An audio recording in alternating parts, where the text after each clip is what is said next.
ம் அது துக்கிதுனா ம் ம் அது தம்பிக்கு துக்கிதுனா ம்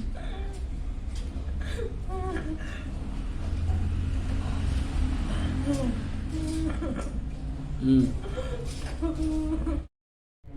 நான் 5 மாதமாக வெளிநாட்டில் இருந்தேன். எனக்கு உடனடியாக சரியான வருத்தமாக இருந்துச்சு. அதனால் நான் இலங்கைக்கு வந்துட்டேன். வந்து இந்த மாதிரி நாலப்பேட்டில் இந்த மாதிரி இடம் இருக்குதுன்னு சொன்னனால நாங்கள் இங்கேனிக்கு வந்தோம். இங்கேன்னு வந்து பார்த்தா தான் எங்களுக்கு தெரியும் எங்கள் உடம்புல தீய சக்தி இருந்துச்சுன்னு. அதனால் நாங்கள் இங்கே பூசை பண்ணி இன்றைக்கி நான் நல்லா இருக்கேன்.